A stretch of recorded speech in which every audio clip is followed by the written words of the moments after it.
Donc, Monsieur le Préfet et vous tous, chers collègues, que de changements depuis la dernière Assemblée Générale à Pignan le 5 novembre 2016. Si le changement est un des moteurs de l'histoire, nos communes semblent connaître depuis des années, et bien entendu les plus petites d'entre elles, une perte d'influence que nous ne cessons de dénoncer. Un environnement de changement synonyme normalement de progrès, qui nous invite à faire un point de la situation et à rappeler les actions que nous avons menées au cours de l'année 2017. Et notre Assemblée Générale est un moment privilégié pour le faire.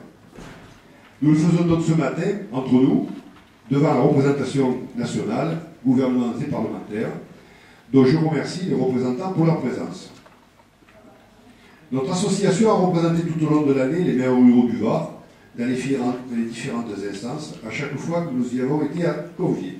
Et je dois reconnaître que c'est assez fréquemment, donc merci notamment aux services préfectoraux, à chaque fois de penser aux maires ruraux.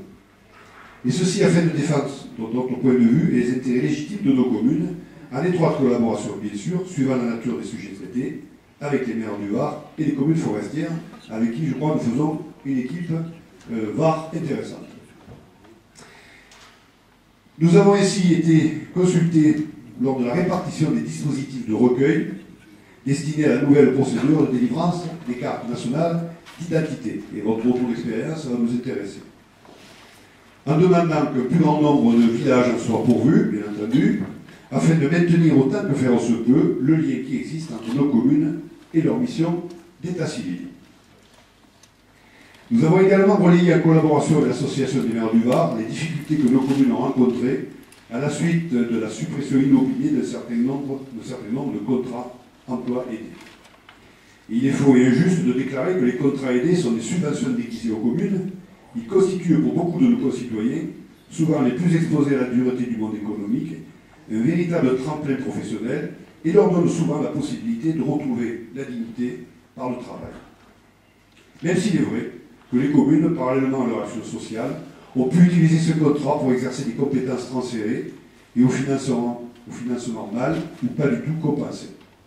Quoi de plus légitime, et l'enregistrement des taxes, qui est une bonne disposition pour les communes en termes d'état civil, est une des dernières illustrations. Je vous passe nos interventions sur la nécessité de maintenir le caractère dynamique de la taxe d'habitation, disposition qui semble aujourd'hui acquise après le traumatisme subi par nos communes lors de la suppression de la taxe professionnelle. On se souviendra ici de la déclaration trop tardive de Jean-Pierre Raffarin: quand l'État remplace une responsabilité fiscale par une dotation, il met la collectivité sous tutelle. Les sénateurs confirmeront. Notre association s'est également positionnée, bien malgré elle, comme interlocutrice privilégiée avec l'Association des maires du Var dans le dossier de la contribution des communes aux IS, nous y reviendrons. Saluons le courage de Madame la Présidente, qui est à mes côtés, Françoise, qui a réuni le 25 octobre dernier, au Calais des Morts, les communes requérantes pour tenter une sortie honorable pour tous de ce conflit. En attendant, le bureau de notre association, je précise pour le dire, a invité les maires, via son net info, dont un exemplaire était à l'entrée, je pense, à s'acquitter de leurs cotisations sur la base de celle en vigueur en 2015, sans provisionner les sommes correspondantes, afin de ne pas mettre à mal le financement de ce service. Notre association est toujours restée dans cette affaire force de proposition, sans jamais lancé d'appel au contentieux, se contentant de canaliser et de soutenir le mécontentement de nos collègues. Alors je sais que ça échappe complètement aux 10, mais partiellement, il est donc injuste d'opposer notre position à la satisfaction que nous avons témoigné de l'engagement des sapeurs-pompiers sur le terrain, et je confirme, comme on a pu le lire cet été dans la presse. Le manque de fair-play évoqué en réponse à cette injustice, et que j'ai été amené à formuler, est bien en dessous de notre sentiment. Pour terminer, j'évoquerai un point positif pour l'année 2017, c'est l'implication de M. le Préfet et de ses collaborateurs, et je pense notamment à Mme Mouspy qui nous a quittés depuis, pour d'autres horizons, dans la répartition des subventions aux communes dans le cadre de la DETR et du Fonds de soutien public à l'investissement. Même si nous avons eu très chaud cet été, au moment de l'annonce des 300 millions d'euros retirés du dispositif. La DETR, complétée par ce fonds de soutien mis en place, a constitué pour nos communes une véritable bouée de secours. Ainsi, ce sont 70 communes, dont 59 rurales, 4 communautés de communes, 2 syndicats intercommunaux, qui ont pu en bénéficier en 2017, pour un montant de 6 873 000 euros, partie de EDR, alors qu'elle n'était que 4 millions d'euros il y a 5 ans. Merci, monsieur le préfet, et vous transmettrez. Madame Moustique, bien sûr, le ministre de l'Intérieur, pour qu'il continue dans cette voie. Sachant que vous avez reproché, je vous rappelais, à la fois le faible montant il y a quelques années et la répartition qu'on considérait qui n'était pas trop orientée vers le monde rural, je crois qu'on a été entendu, pas tout le monde bien sûr, mais que globalement, c'était le cas, ça explique que j'appuie ces remerciements. Merci, monsieur.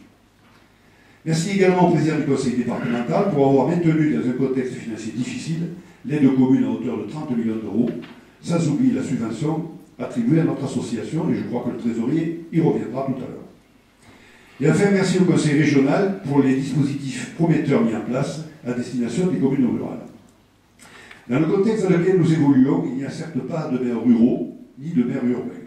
Il y a des maires. Mais il existe bien cependant des problèmes spécifiques ruraux et des difficultés urbaines, légitimant les actions conjointes de nos 3 associations de maires. La puissance que constituent nos villages par leur proximité et leur implantation, et par leur histoire, est une richesse pour la France, je crois que tu viens de le souligner. L'attachement que nos administrés pour l'échelon communal, qui nous ont maintes fois manifesté, nous oblige. Aussi, nous devons affirmer nos revendications essentielles afin que le nouveau pouvoir en place les prenne en considération. Et où, mieux qu'ici, à l'Assemblée générale pour le faire. Notre position repose sur 2 piliers fondamentaux, la confiance et le respect. Jean Jaurès déclarait il y a déjà fort longtemps que la République est un grand acte de confiance.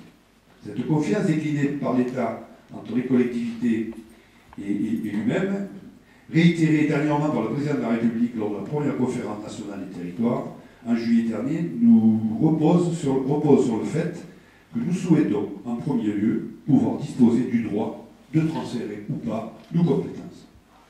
Dans cette logique, nous avons pu obtenir dans le cadre de la loi NOTRe la fragile mais probablement éphémère en un seul mot, bien sûr, minorité de blocage empêchant le transfert automatique de nos PLU. Aujourd'hui, nous réclamons de disposer du même droit, de transférer ou pas la compétence au assainissement, que notre commune soit membre d'une communauté de communes ou communauté d'agglomération. À ce sujet, une motion a été votée par l'AMR nationale, que je vous inviterai, pour les connaissance, de voter en cours de séance d'aujourd'hui.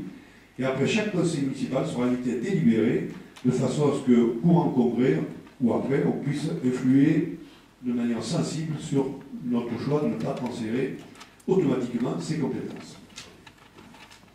Et je sais que les maires du Var aussi sont dans la même logique, bien sûr.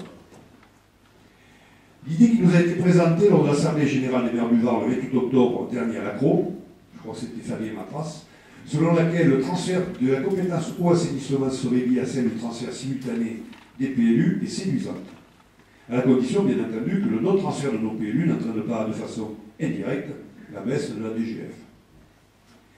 Le rétablissement de cette confiance, ou du moins sa consolidation, passe également, comme le prévoit la Constitution, par l'autonomie de gestion de nos collectivités, et bien entendu par l'autonomie financière de nos communes.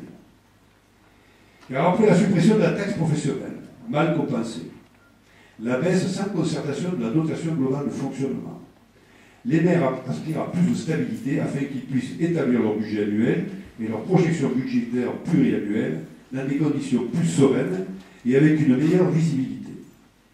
La maîtrise du transfert de nos compétences et la fin des ponctions financières sont donc pour nous les 2 conditions nécessaires pour le rétablissement à la confiance avec l'État.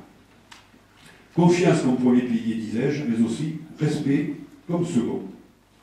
Nous réclamons effectivement de la part de l'État plus de respect, plus de considération. Nous ne sommes pas à l'origine de la dette, mais nous respectons bien sûr le principe nous l'acceptons du moins, le principe de contribuer à sa diminution. Les 13 milliards d'économies que nous sommes invités à réaliser, en limitant la hausse tendancielle de nos dépenses de fonctionnement dans les 5 ans qui viennent, qui devait être à l'origine, vous vous souvenez, de 10 milliards, après avoir échappé à une baisse de dotation de 20 milliards de François Fillon, et les conseils d'économie proposés pour y participer dénotent de la faible considération qu'a l'État de nos communes, engoncées qu'elles sont dans leur intercommunalité forcée. Et si nous souhaitons construire une intercommunalité de type coopératif, il n'est pas acceptable que cette dernière se transforme, à notre insu, en une intercommunalité substitutive, comme on peut hélas le constater tous les jours au fil des nouvelles lois. Ce sera le message des maires ruraux que nous portons aujourd'hui, Monsieur le Préfet, et nous demandons, dans le dédale des lois existantes, SRU, vous vous souvenez,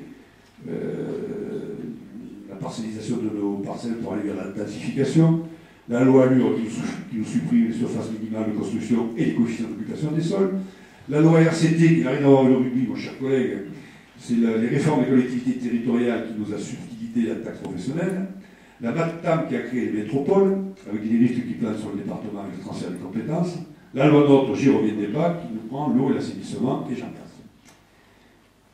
Quelqu'un m'a dit que chaque loi suffit sa peine. C'est le cas. Que soit organisé un moratoire, en tout état de cause, une halte dans les réformes territoriales, une pause, dirais-je, jusqu'à ce que les conférences nationales des territoires, voulues par le président de la République, aient clarifié l'environnement institutionnel de nos collectivités territoriales. Les maires ruraux de France, lors de leur assemblée générale et du congrès qui s'est tenu en Bretagne, à Poulan-sur-Mer, le 1er octobre dernier, ont voté une motion, je le disais, et invitent toutes les communes à délibérer dans le même sens, afin que soit adoptée à l'issue de ce moratoire ou de cette pause une loi spécifique en faveur, enfin, des communes et de la ruralité. Nous, les maires, nous portons aussi les valeurs de la République, et nous sommes également en situation de la faire marcher. Par des actions de proximité que nous menons quotidiennement à la tête de nos communes, nous sommes aussi les garants du fonctionnement de nos institutions, de leur histoire, de leurs forces, de leurs spécificités, héritées de la Révolution française, notions toutes imprégnées par la Constitution française. Le rôle organisationnel et affectif assuré par la commune dans le paysage institutionnel français mérite bien ce débat. Et ne nous y trompons pas, nos concitoyens attendent aussi. Allons ensemble de l'idéal au réel et rappelons-nous plus que jamais, une nouvelle fois, le conseil de Tocqueville, cher à Pierre-Yves, c'est dans la commune que réside la force des peuples libres. Je vous remercie et je vous souhaite une très bonne assemblée générale.